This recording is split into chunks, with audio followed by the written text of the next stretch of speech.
morning, dear children. In the previous class, we studied French Revolution. I hope you all are still remembering what we studied in French Revolution. In French Revolution, we studied that the society was divided into 3 estates. Then further, we discussed that France becomes a constitutional monarchy. Republic was established. And then we further continued with the Jacobean Club and the formation of the National Assembly. Then in the conclusion, we found that France became the power and the throne was in the hands of Napoleon Bonaparte.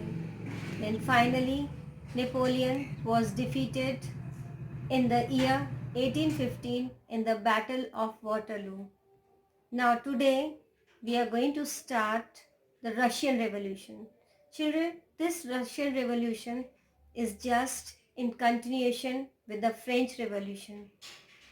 When Napoleon was defeated, then there was no one to control Europe, France. And there were many philosophers, many people who wanted change in the society. Some were of the opinion that there should be complete transformation. But still there were some philosophers, some stereotype groups who doesn't want any change. And then it was finally decided that there should be some changes which should take place. So basically liberals, radicals and conservatives group of people were there. So let's continue with what happened after the French Revolution and when Napoleon Bonaparte was defeated. So let's start with a description of the Russian Revolution. So children, I was telling you that when the French Revolution concluded, there was no one to control Europe, and the throne came into the hands of Napoleon Bonaparte. And then finally, Napoleon too was defeated, and there was no one to take control of Europe. So Napoleon lost the battle in the year 1815, and then there were many people of many different opinion. They wanted change in Europe as well as Russia.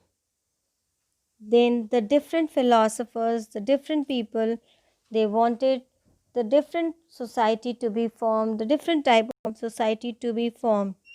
Like they were liberals, radicals and conservatives. Liberals, they wanted to change society and they wanted tolerance towards all religions.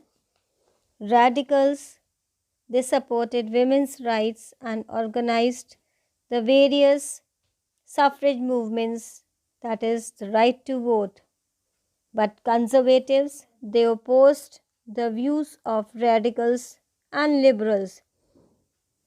After the French Revolution, conservatives felt the need for change.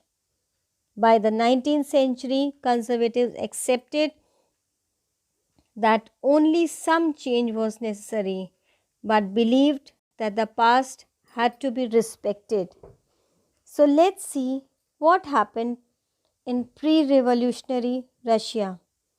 Only true autocracy left in Europe, and no type of representative political institutions were there. King Nicholas II became Tsar in 1894. Many, himself included, believed that he was the absolute ruler nominated by God. And in Russian-Japanese War took place in 1904, and he was defeated this led to political instability in Russia. So, what happened when he was defeated? Conditions began to further deteriorate. Revolution became possible, especially with Lenin's involvement. He worked towards the Social Dem Workers' Party of George Plekhanov. They believed in materialism, which the Tsars also favored as a measure to catch up with the West of Europe. Then let's see the revolution of 1905. In the revolution of 1905, there was rapid growth of working class. Vast majority of workers concentrated in St. Petersburg and Moscow. They got little help from the countryside. Impoverished peasants, populist movements of the 1870s and later had done little to improve their lot. And then conservatism continues. The conservatives, they continued working by respecting the past and wanting little change in the present. Tsar paid no attention to the Duma. It was harassed and political parties were suppressed. Only token land reform was passed. Nicholas was personally very weak man. He became increasingly remote as a ruler. So numerous Soviets thus began to appear as Nicholas was very weak and could not control the working and administration of Russia. Then came Alexandra, the power behind the throne, even more blindly committed to autocracy than her husband. She was under the influence of Rasputin. Then came the First World War, and war revealed the arrogance of the country's aristocratic elite. Corrupt military leadership had contempt for ordinary Russian people. Average peasants had very little invested in the war. Thus, they saw no benefit to their already hard life. So, after the war, the peasants, they saw that there was no benefit to their hard life. Badly trained, ineffective officers, poorly equipped. The result was mass desertions and 2 million casualties by 1915. Only a year into the war. So the result of World War I was very destructive, unfruitful, and lot of destruction and damage. And finally, the imperial government collapsed.